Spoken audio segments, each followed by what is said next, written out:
जय भोलेनाथ। प्यारे भक्तों, आज आप सुनिए सोमवार व्रत की पौराणिक कथा। सोमवार का व्रत चंद्रदेव और भगवान भोलेनाथ की अर्चना हेतु किया जाता है। इस व्रत को श्रद्धा पूर्वक करने से मानसिक कलेशों से छुटकारा मिलता है एवं सभी मनोकामनाएं पूर्ण होती है। सोमवार के दिन उपवास रखकर भगवान शंकर, माँ पार्वती की पूजा अर्चना करनी चाहिए तथा दिन में एक बार भोजन करना चाहिए। सोमवार का व्रत रखने से स्त्रियों को पति पुत्र का सुख मिलता है। अब आइए हम श्रवण करते हैं सोमवार व्रत की पौराणिक कथा। कथा को बड़े ही श्रद्धा प्रसन्नचित मन से पूरा अवश्य सुनिएगा और दूसरे भक्तों के पास भी शेयर कीजिएगा और कमेंट बॉक्स में हर हर महादेव अवश्य लिखेगा। कथा इस प्रकार है। प्राचीन समय में काशी के समीप एक नगरी थी जो जंगलों से घिरी हुई थी। इसी नगरी में नंदी नाम के एक धनिक वैश्य रहते थे। वे धर्म कर्म में विश्वास करते थे और श्रद्धा भक्ति भाव से भगवान का चिंतन करते थे। उनका नियम था कि वे जंगल के मंदिर में प्रतिदिन पूजा करने जाते थे, दान करते, गरीबों की सहायता करते। एक दिन की बात है। एक दिन शिकारी उस मंदिर के समीप से गुजर रहा था। दोपहर की धूप तन जला रही थी। मंदिर के प्रांगण में छायादार वृक्ष और स्वच्छ सरोवर देखकर वह वहीं ठहर गया। तभी उसकी दृष्टि भगवान की मूर्ति पर पड़ी तो एकटक वह उस दिव्य स्वरूप में खो गया। जाने कहाँ से उसके अंतर्मन में प्रेरणा हुई कि वह भगवान की पूजा करे। वह उठा और वहीं एक बेलपत्र पड़ा था, उठा लिया और अंदर पहुंचा। बेलपत्र को वहीं रखकर वह सरोवर में से अंजलि भर पानी लाया। पानी से स्नान कराकर उसने बेलपत्र चढ़ा दिया। फिर अपनी बुद्धि के अनुसार अपनी हथेली दांतों से काटकर रक्त चढ़ा दिया। पूजा से निवृत्त होकर वह पेड़ के नीचे लेटा तो उसे भूख प्यास नहीं लग रही थी, जबकि वह सुबह का भूखा था। इसे भगवान का ही चमत्कार समझकर उसने रोज वहां आकर पूजा करने का निश्चय किया। दूसरे दिन प्रातःकाल नंदी वैश्य पूजा करने आए। मंदिर में सड़ा हुआ बेलपत्र और खून के छींटे देखकर वह अबाक रह गए। यह अमंगल कार्य किसने किया? ऐसा भ्रष्ट विघ्न पहले तो कभी नहीं हुआ। अवश्य मेरी पूजा में कोई त्रुटि रह गई है। ऐसा सोचकर उन्होंने मंदिर को धो पोंछकर स्वच्छ किया और अपनी पूजा की। तत्पश्चात घर लौटकर अपने पुरोहित को यह सब बताया। अवश्य कोई दुष्ट जंगली होगा। कल मैं स्वयं चलूँगा और उसे डांटूंगा कि ऐसा अनर्थ करने से महादेव रुष्ट हो जाएंगे। पुरोहित ने कहा। अगले दिन दोनों पूजा सामग्री लेकर मंदिर पहुंचे। वहां कल जैसी ही स्थिति आज भी थी। नंदी वैश्य और पुरोहित ने मंदिर को फिर साफ किया और शिव के महामंत्र का जाप किया। वेद मंत्रों की धुन से आसपास का वातावरण गूंज उठा, परंतु दोनों की दृष्टि मंदिर आने वाले मार्ग पर लगी थी। शिकारी दोपहर के समय आ गया। शिकारी की भयंकर आकृति देखकर दोनों भयभीत हो गए। ऐसे खूंखार मानव से जो राक्षस सदृश लग रहा था, डर जाना स्वाभाविक था। दोनों ही भगवान रुद्र की विशाल मूर्ति के पीछे जा छिपे। उनकी आंखों के समक्ष उस जंगली ने उनकी पूजा नष्ट भ्रष्ट कर दी। अपनी पूजा शुरू की, जल से स्नान कराया और बेलपत्र चढ़ाकर अपनी घायल हथेली में पुनः चाकू मारा तो रक्त के साथ मांस भी निकल पड़ा। दोनों चीजें पूर्ण भाव से प्रभु को अर्पित कर दी। फिर साष्टांग दंडवत करके चला गया। महाराज, ये तो कोई राक्षस है। नंदी वैश्य बोले, इसे तो किसी ज्ञान, प्रलोभन या भय से नहीं रोका जा सकता। ऐसी चेष्टा भी करते हैं तो यह निर्दयी जीवित न छोड़ेगा। सत्य कह रहे हैं आप। यह मूर्ख है तो क्या करे? भगवान को यूं ही अपवित्र होने के लिए छोड़ दे? नहीं, इस समस्या का एक ही उपचार है। मूर्ति को यहाँ से ले चलो और अपने घर में स्थापित करो। दोनों ने यही निर्णय किया और घर लौट आए। नंदी वैश्य ने आधा दर्जन मजदूर लिए और बैलगाड़ी में बैठकर मंदिर जा पहुंचा। एक दुष्ट जंगली मंदिर को अपवित्र करता है। समझाने पर भी नहीं मानता, इसलिए मूर्ति को घर ले चलो। नंदी ने अपने मजदूरों से कहा। तत्काल मूर्ति को उखाड़ लिया गया और बैलगाड़ी में लादकर नगर में लाया गया। नंदी वैश्य ने पूर्ण विधि विधान से मूर्ति को वैद्य मंत्रोपचार के साथ अपने घर में स्थापित किया। रात भर मूर्ति के समक्ष भजन कीर्तन होता रहा। दूसरे दिन शिकारी अपने निर्धारित समय पर पूजा करने पहुंचा तो मूर्ति को वह न देखकर सन्न रह गया। ए भगवान, कहाँ गए? लगता है कि कहीं छुप गए। शिकारी ने मंदिर का कोना कोना छान मारा। भगवान वहां कहीं भी न थे। वह वहीं बैठकर जोर जोर से रोने लगा। हे शंभो! वह भाव विह्वल होकर रोने लगा। मुझे क्यों त्याग दिया भगवान? मुझसे क्या भूल हो गई जो आप इस तरह मुझे छोड़कर चले गए? मैंने तो कोई अपराध नहीं किया। यदि भूलवश कोई अपराध हो भी गया है तो मुझे क्षमा कर दो प्रभु।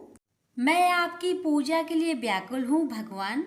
वहाँ होते तब तो उत्तर देते। शिकारी ने उस मूर्ति स्थल को ही भगवान की संज्ञा दी और अपनी पूजा प्रारंभ कर दी। हे जगन्नाथ, बिना आराध्य के कैसी पूजा? परंतु मैं विवश हूँ। मेरा आवेग नहीं रुकता। मेरी यह पूजा स्वीकार करो और तत्पश्चात मैं अपने प्राण त्याग दूंगा, क्योंकि बिना स्वामी के दास कैसे जीवित रह सकता है। उसने बेल पत्र और जल चढ़ाकर अपने हाथ से मांस काटकर रक्त सहित उसी स्थान पर समर्पित कर दिया जहाँ पहले मूर्ति थी। फिर सरोवर में स्नान करके अखंड ध्यान में बैठ गया। उसके हृदय में कोई कामना नहीं रही थी। दिन प्रतिदिन उसका ध्यान सघन हो रहा था।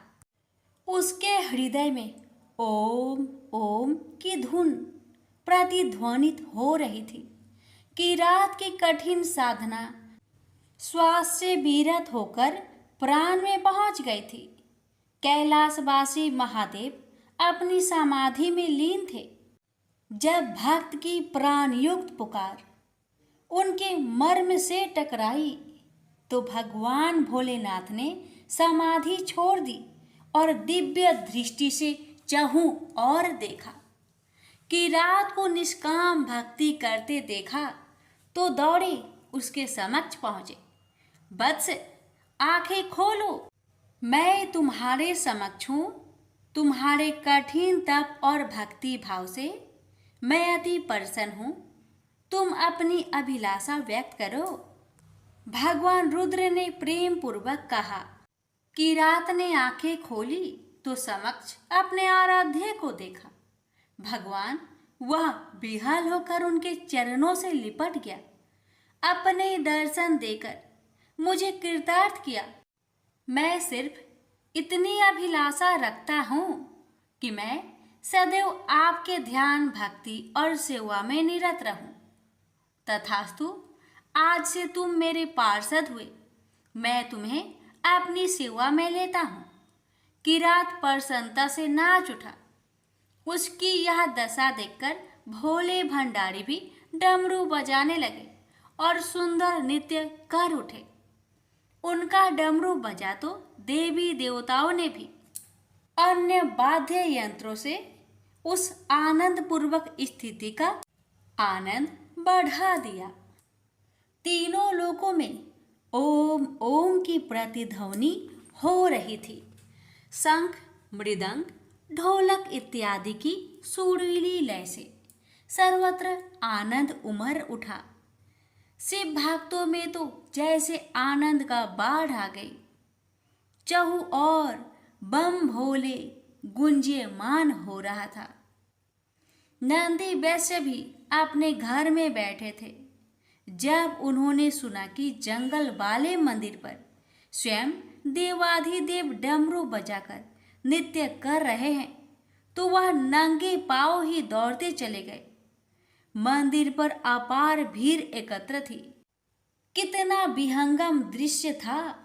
नंदी वैश्य ने किरात को भगवान शंकर के साथ नृत्य करते देखा तो उन्हें आश्चर्य के साथ किरात के प्रति अपने पूर्व विचारों पर क्षोभ हुआ कि मैं कितना अधम हूँ जो भगवान के प्यारे भक्त को अपशब्द कहता था।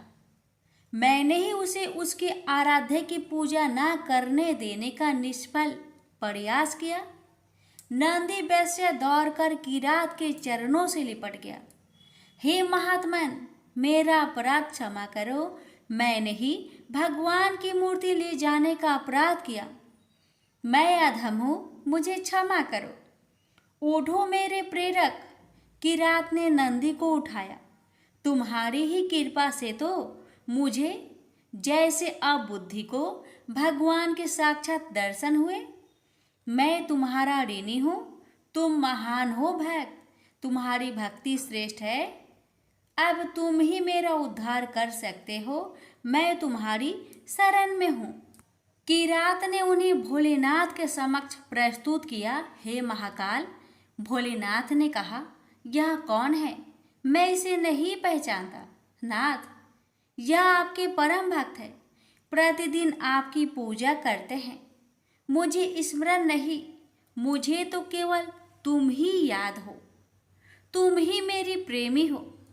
मैं तो उनका मित्र हूँ, तो निष्काम हृदय से मेरा सुमिरन करते हैं। हे जगत पिता, मैं आपका भक्त हूँ और आप मेरे गुरु हैं, मित्र हैं। आपने मुझे स्वीकार किया, इन्हें भी स्वीकार कीजिए। भक्त की इच्छा भगवान पूर्ण ना करे। भक्त किरात ने नंदी को स्वीकार किया तो भगवान जगन्नाथ कैसे अस्वीकार करते?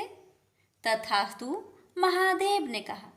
नंदी वैश्य प्रसन्नता से प्रभु के चरणों में गिर गए। यही किरात और नंदी वैश्य भगवान के गण नंदी और महाकाल के नाम से प्रसिद्ध हुए। प्रेम से बोलिए हर हर महादेव। माता पार्वती की जय। एक बार भगवान शिव भगवती पार्वती के साथ कैलाश के शिखर पर विहार कर रहे थे। उस समय पार्वती का सौंदर्य खिल रहा था। उस सौंदर्य को देखकर भगवान शिव मन ही मन सोचने लगे कि नारी का जन्म अत्यंत शोभनीय है। फिर उन्होंने प्रेम से विभोर होकर पार्वती का मुखमंडल स्पर्श करते हुए कहा, प्रिय, तुम्हारी कृपा से मेरी सारी मनोकामनाएं पूर्ण हो चुकी है। कुछ भी शेष नहीं रहा। फिर भी मेरी एक इच्छा है, तुम उसे पूर्ण कर दो। तब पार्वती ने कहा, शंभो, आपकी कौन सी इच्छा है, बताइए, मैं अवश्य उसे पूर्ण करूंगी। अब शिव ने अपनी इच्छा बताते हुए कहा, देवी, मेरी इच्छा है कि तुम मृत्यु लोक में पुरुष का रूप में अवतरित हो और मैं स्त्री रूप में अवतरित होऊंगा। इस समय जिस प्रकार मैं तुम्हारा पति हूँ तथा तुम मेरी प्राण प्रिय पत्नी हो, उसी प्रकार का दाम्पत्य प्रेम उस समय भी हो। यही मेरी इच्छा है, तुम इसे पूर्ण करो। भगवान शिव की बात सुनकर भगवती पार्वती मुस्कुरा उठी। उन्होंने शिव को आश्वासन देते हुए कहा, प्रभु, आपकी इच्छा को पूर्ण करने के लिए मैं अवश्य मृत्यु लोक में पुरुष रूप में अवतरित होंगी। आपकी प्रसन्नता के लिए मैं पृथ्वी पर वासुदेव के घर में पुरुष रूप में श्री कृष्ण होकर जन्म लूंगी। लेकिन महादेव, आपको भी मेरी प्रसन्नता का ध्यान रखना होगा। भगवान शिव उत्साह पूर्वक बोले, देवी, मैं तुम्हारी प्रसन्नता के लिए क्या करूं? आपको भी स्त्री रूप में अवतरित होना पड़ेगा। पार्वती ने भी अपनी इच्छा बताई। भगवान शिव अत्यंत प्रसन्न होकर बोले, शिवे, तुम्हारी पुरुष रूप से श्री कृष्ण के रूप में अवतरित होने पर मैं भी स्वयं तुम्हारी प्राण सदृश वृषभानु की पुत्री राधा के रूप में प्रकट होकर तुम्हारे साथ विहार करूंगा। और इसके साथ साथ मेरी 8 मूर्तियां भी रुक्मणी, सत्यभामा, जाम्बंती 8 पटरानियों के रूप में मृत्यु लोक में अवतरित होंगे। यह सुनकर भगवती पार्वती ने शिव से कहा, प्रभु, तब आपकी मूर्तियों के साथ मैं ऐसा यथोचित विहार करूंगी जैसा ना तो किसी ने किया है और ना ही कहीं सुना गया है। विजया और जया नामक मेरी दोनों सखियां उस समय श्रीदाम एवं वासुदाम नाम से पुरुष रूप से प्रतिष्ठित होगी। पूर्व काल में विष्णु जी के साथ मेरी प्रतिज्ञा हुई है, जिसके अनुसार वे उस समय जब मैं श्री कृष्ण होंगी वो मेरे बड़े भाई होंगे। वे महान बलशाली तथा आयुध धारण करने वाले बलराम के नाम से प्रसिद्ध होंगे। इस प्रकार मैं पृथ्वी पर अवतरित होंगी और देवताओं के कार्य संपन्न करूंगी तथा अंत में महान कीर्ति स्थापित करके पृथ्वी से वापस चली जाऊंगी। पूर्व काल में भगवती और विष्णु जी ने युद्ध में जिन राक्षसों का संहार किया था, वे द्वापर के अंत में बहुत से राजाओं के रूप में उत्पन्न हो गए। उनके भार को न सह सकने के कारण पृथ्वी गौरूप धारण कर समस्त देवताओं के साथ ब्रह्मा जी के पास गई। पृथ्वी को साथ लेकर ब्रह्मा जी कैलाश पर पहुंचे। वहां उन्होंने भगवती से राक्षसों का संहार करने का निवेदन किया। तब भगवती ने कहा, ब्राह्मण, मैं स्त्री स्वरूप में उन राजाओं का वध नहीं कर सकती, क्योंकि उन्होंने भक्ति पूर्वक मेरे स्त्री स्वरूप का ही आश्रय ग्रहण किया है। लेकिन हाँ, मेरी जो भद्रकाली मूर्ति है वह वासुदेव के घर में पुरुष रूप में जन्म लेगी। वासुदेव की पत्नी देवकी के गर्भ से श्याम अवतार लेंगे। वे कंस आदि दुष्ट राजाओं का संहार करेंगे। भगवान विष्णु भी अपने अंश से उत्पन्न होकर महाबली अर्जुन के रूप में प्रसिद्ध होंगे। धर्मराज युधिष्ठिर होंगे। पवन देव, भीमसेन तथा अश्वनी कुमारों के अंश से नकुल और सहदेव उत्पन्न होंगे। ये सब धर्मपरायण होंगे। दुष्ट दुर्योधन आदि का पांडवों से युद्ध होगा। मैं युद्ध में माया फैलाकर रणभूमि में उपस्थित होकर परस्पर मारने की इच्छा वाले उन दुष्ट राजाओं का संहार कर दूंगी। मेरी भक्ति में लीन रहने वाले पुण्य आत्मा तथा धर्मनिष्ठ पांडुपुत्र 5 भाई बच जाएंगे। इस प्रकार मैं सभी पापी राजाओं का संहार कर डालूंगी। पृथ्वी को भार मुक्त कर पुनः यहाँ चली आऊंगी। हे जगतपते, मैं लोक कल्याण के लिए इस प्रकार का कार्य करूंगी। आप विष्णु जी के पास जाकर उनसे प्रार्थना कीजिए कि वे मानव देह धारण कर पांडु पत्नी के गर्भ से शीघ्र पृथ्वी पर अवतरित हो। भगवती के इस प्रकार कहने पर ब्रह्मा जी भगवान विष्णु के पास पहुंचे और उनसे पृथ्वी पर अवतरित होने के लिए प्रार्थना की। तब भगवान विष्णु ने उन्हें अवशासन दिया कि मैं इंद्र देव के द्वारा कुंती के गर्भ से मानव रूप धारण कर अवतरित होऊंगा। इस प्रकार ब्रह्मा जी से प्रार्थना करने पर साक्षात भगवती देवताओं का कार्य सिद्ध करने के लिए अपने अंश से वासुदेव पुत्र श्री कृष्ण रूप में अवतरित हुई और भगवान विष्णु ने भी महान बल पराक्रम श्री बलराम तथा पांडु के दूसरे पुत्र अर्जुन इन 2 रूपों में जन्म लिया। भगवान शिव भी पीछे नहीं रहे। उन्होंने श्री वृषभानु गोप के घर में अपनी लीला से स्त्री रूप से जन्म लिया और राधा नाम से विख्यात हुए। उन्होंने प्रतिदिन कृष्ण के पास जाकर प्रेम पूर्वक उन्हें अपनी गोद में बैठाकर अत्यंत आदर से उन्हें देखा करती। प्रेम से बोलिए उमापति शंकर भगवान की जय। जय श्री कृष्ण, राधे राधे। पौराणिक मान्यता के अनुसार राजा बलि पूर्व जन्म में जुआरी था। एक दिन उसे जुए में कहीं से कुछ पैसे मिले। उन पैसों से उसने अपनी प्रियतमा वैश्या के लिए कुछ सुंदर माला, इत्र व चंदन खरीदा और कामातुर होकर उसने मिलने के लिए जल्दी जल्दी चला जा रहा था। तभी एक पत्थर से ठोकर खाकर वह मूर्छित हो गया। कुछ देर में जब होश आया तो उसने अनुभव किया कि मेरी मृत्यु अब निकट है। पूर्व जन्म के किसी पुण्य से उसके मन में सद्बुद्धि उत्पन्न हुई और वैराग्य जगा। जुआरी ने कभी किसी महात्मा से सुना था कि कोई भी वस्तु शिव अर्पण कर देने से बहुत पुण्य होता है। उसने सोचा माला, इत्र, चंदन तो प्रियतमा तक पहुंच नहीं सकता, शिव अर्पण कर देने से कुछ अच्छा होगा तो हो जाएगा, अन्यथा मर तो रहा ही हूं और माला, इत्र, चंदन भी जमीन पर गिरकर बेकार जा रहे हैं। यही सोचकर जुआरी ने माला, इत्र व चंदन भगवान शिव को अर्पण कर दिया। जुआरी की मृत्यु होने पर यमराज के दूत उसे पकड़ कर ले गए। यमराज ने चित्रगुप्त से कहा, इसका बही खाता देखो। चित्रगुप्त ने कहा, यह तो जन्म जन्मांतर का पाप ही है। बस अभी अभी थोड़ी देर पहले जुए में जीते पैसे से इसने वैश्य के लिए माला, इत्र व चंदन खरीदा था। जब ठोकर खाकर गिरा तो इसने मृत्यु के निकट देखी और सोचा कि माला आदि चीजें बेकार जा रही है तो उसे शिव अर्पण कर दिया। यह कोई भगवान को माला अर्पण करने वाला तो था ही नहीं, न ही इसने भगवान के लिए माला खरीदी थी।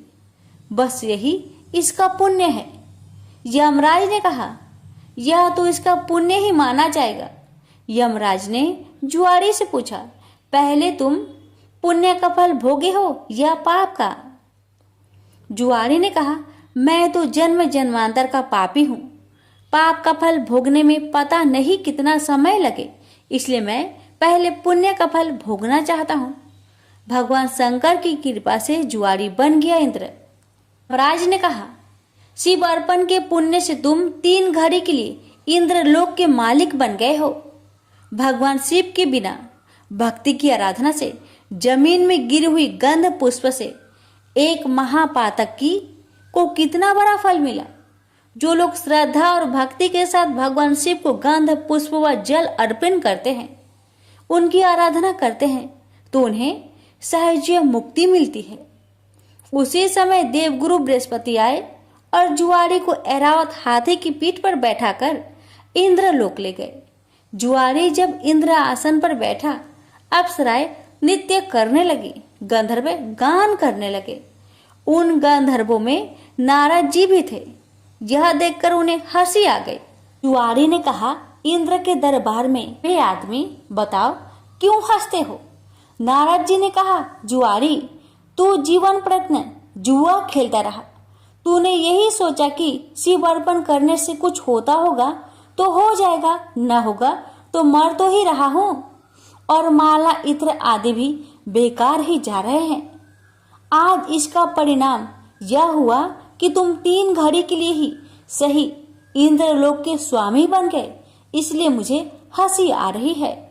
नारद जी की बात सुनकर जुआरी के ज्ञान चक्षु खुल गए। ज्ञान की चिंगारी जब पाप के ईंधन पर गिरती है तो पाप जलते हैं।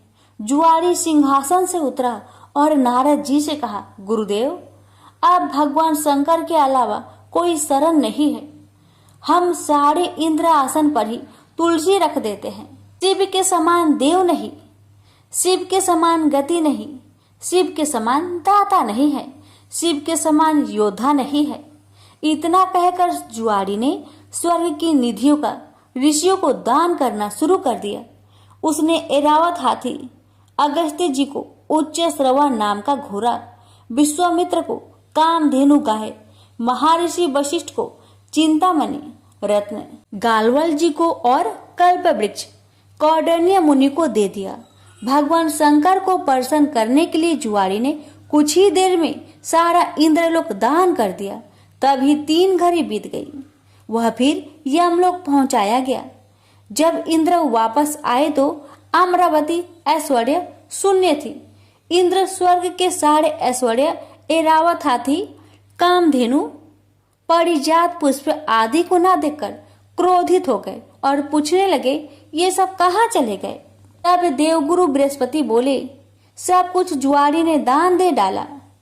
बड़ी भारी सत्ता मिलने पर जो परमार्थ में न पड़कर सत्कर्म में लगे रहते हैं वे ही धन्य हैं। वे ही भगवान शंकर के प्रिय भक्त है। इंद्र स्वर्ग की निधियों को वापस लाने में अपने कार्य को सिद्ध करने के लिए देवगुरु बृहस्पति को लेकर यमराज के पास समयनी पूरी पहुंचे और जुआरी की शिकायत करने लगे। यमराज ने जुआरी से अपना पक्ष रखने को कहा। जुआरी ने कहा, हमको जो करना था हमने कर लिया, अब आपको जो करना हो वह आप कर लो। यमराज ने इंद्र से कहा, आप बूढ़े हो गए हैं किंतु अभी तक आपके राज्य से संबंधित आसक्ति दूर नहीं हुई है। जुआरी का पुण्य आपके 100 यज्ञों से ही कहीं महान है। जाइए ऋषियों के चरणों में पड़कर या धन देकर अपने रत्न लौटा लीजिए। यमराज ने जुआरी से कहा, दान का पुण्य भूलोक में ही होता है, स्वर्ग में दान नहीं करना चाहिए, इसलिए तुझे नरक की यातना भोगनी ही होगी। तब चित्रगुप्त ने यमराज से कहा, इसने भगवान शिव के नाम पर ऐसे उत्तम ऋषियों को इतनी बहुमूल्य वस्तुएं दी है, तब इसे नरक की यातना क्यों भोगनी पड़ेगी? शिव के नाम पर स्वर्गलोक, मृत्युलोक या कहीं पर भी कुछ दिया जाए तो उसका अच्छा फल मिलता है। इसके जितने भी पाप थे वे सब भगवान शिव के प्रसाद से भस्म होकर पुण्य में परिणित हो गए हैं। यमराज सोचने लगे, अब ये जुआरी नरक नहीं जाएगा, अब तो यह इंद्र ही होगा, क्योंकि इस बार तो इसने विधिवत पूरा इंद्र लोक ही दान कर दिया है।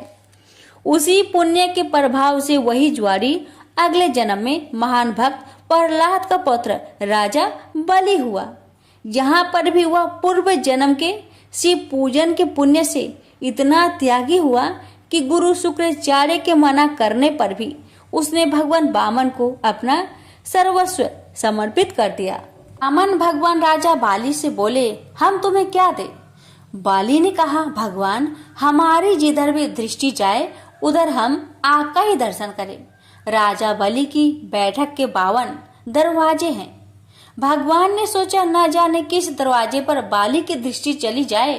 यही सोचकर 52 दरवाजे पर शंख चक्र गदा पद्म धारण किए हुए ब्रह्मांड के स्वामी पहरेदार के रूप में विराजमान हो गए। कोई भी याचक राजा बलि के द्वार पर कुछ मांगने जाता है तो उनके द्वार पर विराजमान भगवान विष्णु स्वयं उन्हें मुंह मांगी वस्तुएं देते हैं। इसलिए प्रहलाद जी ने भगवान की स्तुति करते हुए कहा, इंद्र कुबेर आदि देवताओं के द्वारपाल तो आप कभी नहीं बने, परंतु आप हम असुरों के द्वारपाल बन रहे हैं। इससे लगता है कि आप हम असुरों के पक्षपाती हैं।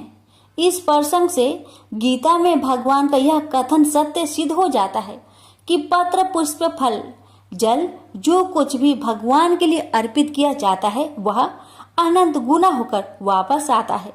प्रेम से बोलिए हर हर महादेव, माता पार्वती की जय, विष्णु भगवान की जय। कथा इस प्रकार है।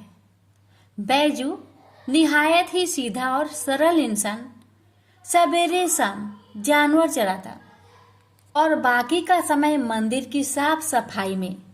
पुजारी बाबा 2 महीने के लिए तीर्थ में जा रहे थे। बैजू को बुलाया और कहा, बैजू मंदिर की सारी जिम्मेदारी तुम्हारे ऊपर है और एक बात, भोलेनाथ को भोग लगाए बिना खुद भोजन मत ग्रहण करना। बैजू दूसरे दिन नहा धोके जैसे तैसे बन पड़ा। भोजन तैयार करके भोलेनाथ के सामने थाली लेके हाजिर। बाबा भोजन कर लो। बाबा तस से मस नहीं हो। सवेरे से शाम हो गई, न बाबा ने भोजन ग्रहण किया और न ही बैजू ने। 2-3 दिन यही सिलसिला चला। चौथे दिन बेजू का धीरज टूट गया। पास पड़ी लाठी उठाई और जाकर दिया शिवलिंग पे। तत्काल भोलेनाथ हाजिर, पीठ मलते हुए। बोलो बैजू, क्या बात है? 4 दिन से तुम्हारे चक्कर में बिना कुछ खाए पिए गुहार लगाए रहे हैं, सुनाई नहीं पड़ा? और लाठी जकड़ा नहीं की हाजिर? चलो भोजन करो तो हम भी कुछ खाए। बेचारे भोलेनाथ पीठ मल दे चुपचाप आनंद के अतिरिक्त में डूबे। कच्चा पक्का जैसा भी था खाने लगे। बैजू ने कहा, बाबा कस के लगा है, तुम रुको यहीं पर। कहते हुए बैजू अंदर जाके चंदन ले आया और भोलेनाथ की पीठ पे लगाने लगा। भोजन उपरांत भोलेनाथ जब चलने लगे तो बैजू बोला, कल समय से आ जाना। बाबा ने कहा, ठीक है, बिल्कुल बैजू, मैं चल आऊंगा। अगले दिन भोलेनाथ माता पार्वती के साथ विराजमान थे। तो बैजू ने कहा, बाबा ये कौन है आपके साथ? आपकी अम्मा है। भोलेनाथ मुस्कुराते हुए बोले, ये माता अन्नपूर्णा है। बैजू ने माता को पुकारते हुए तुरंत बेचारा भाग के दरी ले आया, बिछाया। अंदर से 2 थाली में भोजन लेके हाजिर हुआ। भोलेनाथ ने पूछा, बैजू तुम्हारे लिए भोजन बचा है ना? जो क्या बताता? बोला, हाँ बाबा, आप चिंता ना करो, बहुत भोजन है। आनंद में डूबे आश्रुपूरित नेत्र से भोजन खत्म किया। तीसरे दिन फिर माता पार्वती के साथ विराजमान, वो भी समय से पहले। बैजू हकबकाया, बाबा आज इतनी जल्दी कैसे आ गए? माता पार्वती मुस्कुराई और बोली, बैजू आज खाना मैं बनाऊंगी। लाख मना करने के बावजूद बैजू की एक न चली। माता पार्वती ने भोजन तैयार किया और 3 थाली में सजा के ले आई। भोजन शुरू। बैजू ने जिंदगी में ऐसा स्वादिष्ट भोजन किया न था। वहीं भाव व प्रेम के भूखे भोलेनाथ ने पार्वती मैया से कहा, शिवा, हाँ स्वामी, आज भोजन में आनंद नहीं आ रहा है। क्यों? माता के आंखों से आंसू निकल रहे थे।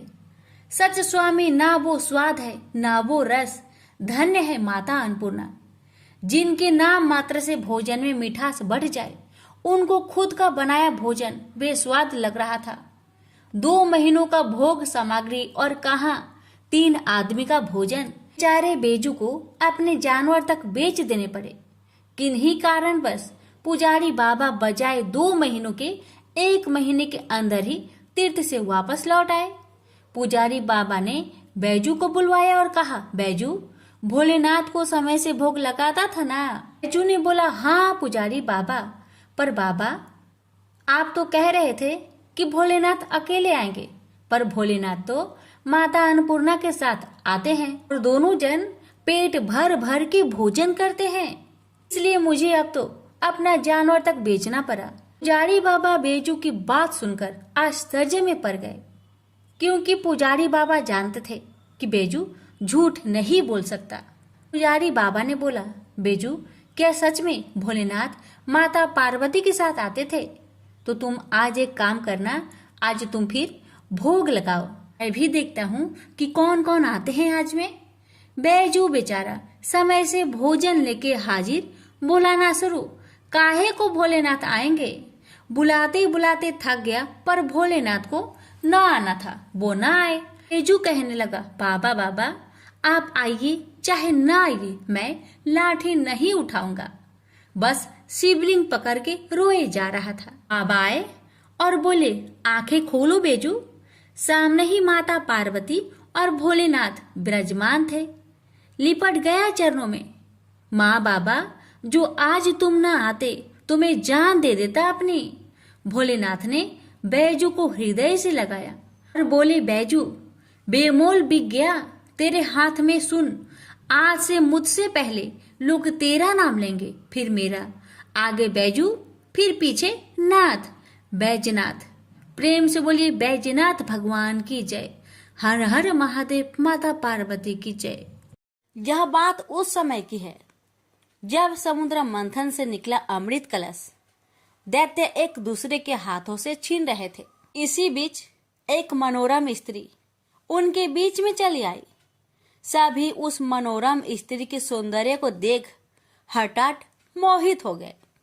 वे सभी आपस का झगड़ा भूलकर उन मनोरम स्त्री के पास दौड़कर गए। दैत्यों ने देवी से पूछा, तुम कौन हो, कहां से आई हो? सुंदरी, तुम क्या करना चाहती हो? देवी को देखकर दैत्यों के बीच खलबली मच गई। दैत्य कहने लगे, अब तक देवता, दैत्य, सिद्ध, गंधर्व, चारण और लोकपालों ने तुम्हें स्पर्श तक नहीं किया होगा। अवश्य ही विधाता ने तुम्हें संपूर्ण इंद्रियों एवं मन को तृप्त करने के लिए भेजा होगा। सुंदरी, तुम हमारा झगड़ा मिटा दो। तुम न्याय अनुसार निष्पक्ष भाव से इस अमृत को बांट दो, जिससे हम लोगों में और अधिक झगड़ा ना हो। वास्तव में श्री हरि विष्णु योग माया शक्ति से युक्त हो मोहिनी अवतार धारण किए हुए दैत्यों के पास गए थे। योग माया शक्ति के प्रभाव से तीनों लोकों में ऐसा कोई भी नहीं है जिसे बस में नहीं किया जा सकता है। यही योग माया शक्ति आदि शक्ति है। दैत्यों की प्रार्थना पर तीनों लोकों को मोहित करने में समर्थ मोहिनी देवी ने दैत्यों को हंसकर कहा, मैं माया हूँ तथा आप महर्षि कश्यप के संतान हैं। मुझे न्याय का भार क्यों दे रहे हैं? बुद्धिमान पुरुष को स्वेच्छाचारी स्त्रियों पर कभी विश्वास नहीं करना चाहिए। मोहिनी देवी की परिहास भरी वाणी दैत्यों को और अधिक आश्वस्त कर गई और उन्होंने अमृत से भरा कलश उनके हाथों में दे दिया। मोहिनी देवी ने अमृत का कलश अपने हाथ में ले दैत्यों से कहा, मैं जो भी करूं, फिर चाहे वो उचित हो या अनुचित, अगर तुम्हें स्वीकार हो तो तुम्हें अमृत बांट सकती हूँ। उनकी मोहयुक्त मीठी बात सुनकर सभी दैत्य देवी मोहिनी की प्रस्ताव पर सहमत हो गए। मोहिनी देवी ने अगले दिन अमृत पान करने की सलाह दी। मोहिनी देवी के आदेश अनुसार अगले दिन समस्त दैत्य स्नान कर अमृत पान करने हेतु पंक्ति में बैठे। देवता भी वहां आकर बैठ गए। मोहिनी देवी अमृत के कलश हाथ में लेकर आई। वे बड़ी ही सुंदर साड़ी पहनी हुई थी। आंखें नशीली हो रही थी। कलश के समान स्तन तथा गज सावक के सूर्य के समान जंघाए थी। देवी के स्वर्ण नूपुर अपनी झंकार से सभी को मोहित कर रही थी। सुंदर कानों में कुंडल थे तथा उनकी नासिका कपोल तथा मुखा रविंद्र बहुत ही मनोरम थे। बाद में भगवान के इस मोहिनी अवतार ने देवों को अमृत पान करवाया और दैत्य के साथ छल किया। उधर जब भगवान शिव ने सुना कि श्री हरि ने दैत्यों को मोहित कर देवताओं को अमृत पिलाने के लिए स्त्री रूप धारण किया, वे उस स्थान पर गए जहां भगवान श्री हरि निवास करते थे। वहां जाकर शिव जी ने भगवान श्री हरि की स्तुति वंदना की। श्री हरि ने शिव जी को दैत्यों को मोहित करने वाले मोहिनी रूप दिखाया। एकाएक शिव जी एक रंग बिरंगे फूलों से भरे पूरे उपवन में पहुंच गए। वहां उन्होंने बड़ी ही सुंदर परिधान पहने हुए, कमर में कमरधनी पहने एक सुंदर स्त्री को कीड़ा करते हुए देखा। उन देवी ने लज्जा भाव से मुस्कुराकर तिरछी नजर से शिव जी की ओर देखा। बस फिर क्या था, कामदेव को भस्म करने वाले भगवान शंकर का मन उनके हाथ से निकल गया। वे मोहिनी देवी को निहारने लगे। उनकी चितवन के रस में डूब शिव जी इतने भावातुर हो गए कि उन्हें अपने आप की भी सुध न रही। जहां भगवान शंकर की मोहिनी देवी पर आंखें लग जाती थी, लगी ही रहती थी तथा उनका मन वही रमन करने लगता था। वे मोहिनी देवी के अत्यंत आकृष्ट हो गए। उन्हें मोहिनी भी अपने प्रति आसक्त जान पड़ती थी। उनके हाव भाव के शिव जी का विवेक शून्य हो गया था तथा वे कामातुर हो गए थे। अपने बैरी कामदेव से मानो परास्त होकर महादेव जी विष्णु के मायामयी मोहिनी रूप को जानकर भी पीछे पीछे दौड़ने लगे। पार्वती जी का ख्याल त्याग कर शंकर मोहिनी के पीछे लग गए। उन्होंने उन्मत्त होकर मोहिनी के केस पकड़ लिए। मोहिनी अपने केसों को छुड़वाकर फिर वहां से चल दी। शंकर फिर उसके पीछे पीछे दौड़ने लगे। उस समय पृथ्वी पर जहां जहां भगवान शंकर का वीर्य गिरा वहां वहां शिवलिंगों का क्षेत्र एवं स्वर्ण की खाने हो गई। तत्पश्चात यह माया है ऐसा जानकर भगवान शंकर अपने स्वरूप में स्थित हुए। प्रेम से बोलिए विष्णु भगवान की जय, उमापति शंकर भगवान की जय।